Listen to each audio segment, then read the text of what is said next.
इंद्रजीत के ब्रह्मास्त्र से बचने वाला एक वानर नहीं हो सकता। बोल, कौन है तू?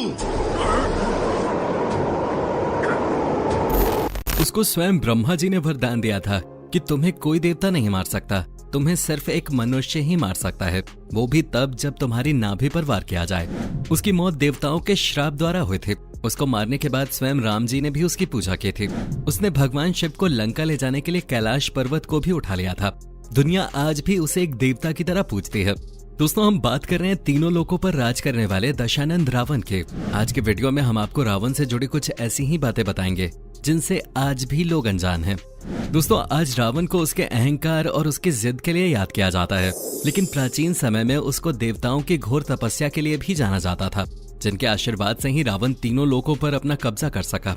दोस्तों, रावण की एक खासियत थी कि वो एक से बढ़कर एक शक्तिशाली योद्धाओं को हराकर उनके साम्राज्य को अपनी मुट्ठी में कर लेता था और उनके कमजोर सैनिकों को मारकर उनके शक्तिशाली योद्धाओं को अपने साम्राज्य का गुलाम बनने पर मजबूर कर देता था। ऐसे ही कई जंगों को जीतकर रावण ने अपने साम्राज्यों को बहुत ही शक्तिशाली बना लिया था, लेकिन रावण केवल उसी राजा के साम्राज्य को हथियाता था जिससे उसके साम्राज्य को कोई फायदा हो। जैसे उस साम्राज्य के पास धन दौलत हो, उस साम्राज्य की रानियां व राजकुमारियां सुंदर हों और साथ ही उस साम्राज्य की जमीनें बंजर न हों। अगर इन बातों के खिलाफ जाकर रावण के सैनिक किसी साम्राज्य पर कब्जा करते थे तो रावण उस साम्राज्य को कतई स्वीकार नहीं करता था। इसके अलावा भी रावण के कई रूप थे। वो एक असुर होने के साथ साथ महाज्ञानी पंडित भी था। कई लोग रावण को आज भी एक राक्षस मानते हैं, तो लोगों की एक बड़ी आबादी का ये भी कहना है कि रावण एक ब्राह्मण था, लेकिन सच्चाई में न तो रावण राक्षस था और न ही कोई ब्राह्मण। दरअसल रावण के पिता एक ब्राह्मण थे और रावण की माता कैकसी एक राक्षसनी थी, इसलिए रावण को आज लोग एक ब्रह्म राक्षस कहते हैं। रावण की माता कैकसी ने अशुभ समय में गर्भ को धारण किया था, जिसकी वजह से उसके कोख से रावण और कुंभकर्ण जैसे असुर पैदा हुए थे।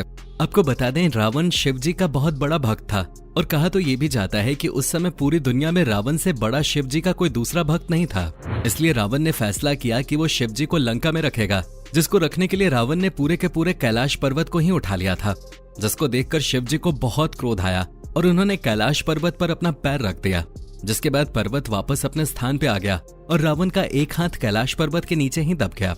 जिसके बाद रावण दर्द में चिल्लाने की जगह जोर जोर से शिव तांडव करने लगा। इस तांडव को देखकर शिव जी ये सोचने लगे कि इतने दर्द में भी भला कोई शिव तांडव कैसे कर सकता है। रावण के इस दृश्य को देखकर शिव जी ने दशानंद को रावण का नाम दिया, जिसका अर्थ होता है जोर जोर से दहाड़ना। दोस्तों, प्राचीन ग्रंथों में बताया जाता है कि रावण ने लंका को अपने सौतेले भाई कुबेर से बलपूर्वक हथियाया था और कुबेर के बाद जैसे ही रावण ने लंका पर शासन किया तो वहां के लोगों ने भी कुबेर से ज्यादा रावण के शासनकाल को पसंद किया। कई लोग तो रावण को आज भी श्रीलंका में भगवान की तरह पूजते हैं।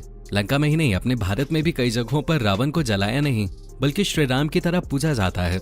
उन्हीं में से एक कानपुर में स्थित कैलाश मंदिर भी है, जो सिर्फ दशहरे के दिन ही खुलता है और जैसे ही रावण को जलाया जाता है उससे पहले ही इस मंदिर को बंद कर दिया जाता है और फिर इसे अगले दशहरे पे ही खोला जाता है। दोस्तों, रावण इतना सार ज्ञानी था कि उसके पास सभी प्रकार के शास्त्रों और वेदों का ज्ञान था। उसके 10 मायावी सर उसकी अद्भुत शक्ति को दर्शाते थे। उसकी उच्च दर्जे की नीतियां उसके साहस को बताते थीं। उस समय के जितने भी शक्तिशाली राजा और योद्धा थे, उन सभी से रावण हमेशा आगे रहता था। उस समय किसी भी राजा के पास एक भी विमान नहीं था, लेकिन रावण के पास कई पुष्पक विमान थे। ये सारे पुष्पक विमान रावण ने अपने सौतेले भाई कुबेर से हथियाए थे और ये सारे पुष्पक विमान स्वयं ब्रह्मा जी ने कुबेर को दिए थे। इन पुष्पक विमानों की एक खास बात थी कि इनको अपनी मर्जी से छोटा बड़ा किया जा सकता था और उनकी गति को भी अपने मन से घटाया और बढ़ाया जा सकता था। आपको बता दें, इन विमानों के लिए रावण ने 4 हवाई अड्डे भी बनवाए थे।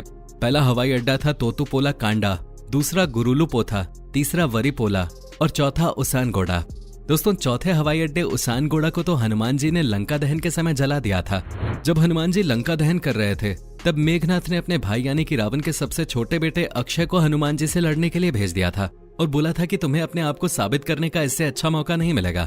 अक्षय भी हनुमान जी से लड़ने के लिए मैदान में उतर गया, लेकिन रावण को पता था कि अक्षय हनुमान जी को नहीं हरा पाएगा।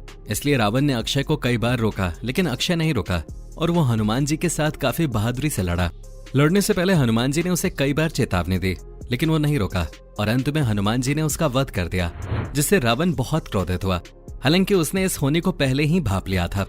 दोस्तों, रावण का दिमाग इतना तेज था कि अगर वो किसी ग्रंथ या पुस्तक को एक बार पढ़ लेता था तो उसे जिंदगी भर नहीं भूलता था। इसलिए रावण ने अपने जीवन में कई पौराणिक ग्रंथ और किताबें लिखी। इन्हीं किताबों में से एक लाल किताब भी है। इस किताब में रावण के द्वारा जितनी भी बातें लिखी गई हैं वो सारी बातें आज बिल्कुल सच होती हैं। इस किताब में सामुद्रिक शास्त्र, हस्तरेखा और जन्म कुंडली के बारे में विस्तार से लिखा गया है। आजकल के काला जादू करने वाले बाबा आम लोगों को लूटने के लिए इस किताब का काफी इस्तेमाल करते हैं। दोस्तों, रावण जितना बुद्धिमान था उतना ही शक्तिशाली भी था। उसकी ताकत का अंदाजा आप इसी बात से लगा सकते हैं कि जब रावण के बेटे मेघनाद का जन्म हो रहा था तब रावण ने सभी ग्रहों को 11वें स्थान पर विराजमान होने का आदेश दिया था। ऐसा करने से रावण का बेटा मेघनाद अमर हो जाता, पर ऐसा संभव नहीं हो पाया क्योंकि शनिदेव ने अंतिम क्षणों में अपनी चाल बदल ली थी। इसी के चलते क्रोध में आकर रावण ने शनिदेव को अपना बंदी बना लिया था। रावण इतना शक्तिशाली था कि उस समय रावण ने अपने बल और शक्ति से न केवल शनिदेव को बल्कि कई देवों को हराकर उन्हें अपना बंदी बना लिया था, जिसमें शनिदेव और इंद्रदेव जैसे बड़े बड़े देवता शामिल थे। एक मर्तबा तो रावण ने स्वयं यमराज को भी युद्ध के लिए ललकार दिया था।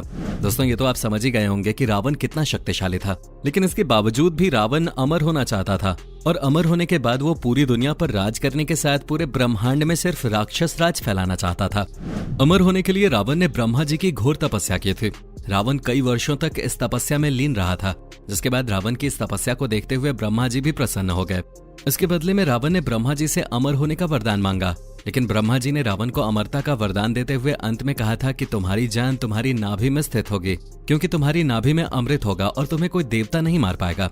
इसी वजह से जब श्री राम और रावण का युद्ध हुआ तो शुरू में रावण श्री राम और उनकी सेना पर भारी पड़ रहा था, जिसको देखकर रावण के छोटे भाई विभीषण ने रावण की नाभि में अमृत वाली बात राम को बता दी थी, जिसके बाद ही श्री राम के हाथों रावण की मृत्यु संभव हो पाई थी।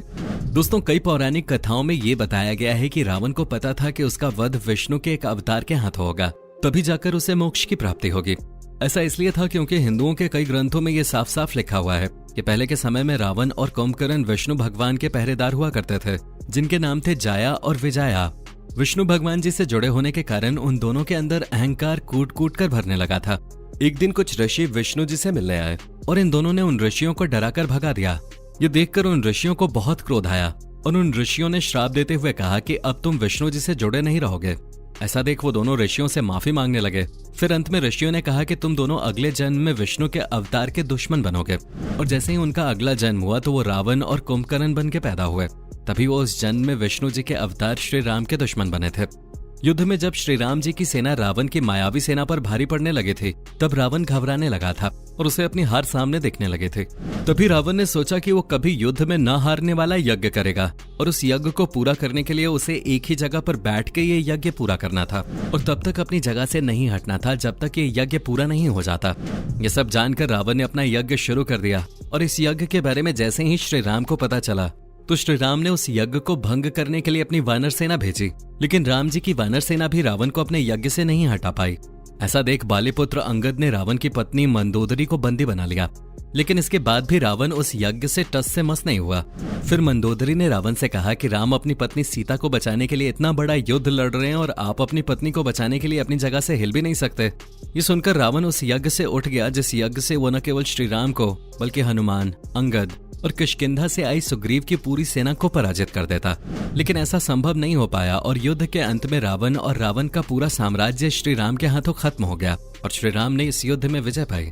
तो दोस्तों, ये है रावण से जुड़ी कुछ वो बातें जिनको जानने की रुचि आज भी कई लोगों के दिलों में है। वीडियो पसंद आई हो तो वीडियो को लाइक करके अपने दोस्तों के साथ जरूर शेयर करें। कोई राय हो तो नीचे कमेंट करें और ऐसी ही वीडियोस के लिए इस चैनल को सब्सक्राइब करके बेल नोटिफिकेशन को जरूर ऑन कर लें। धन्यवाद।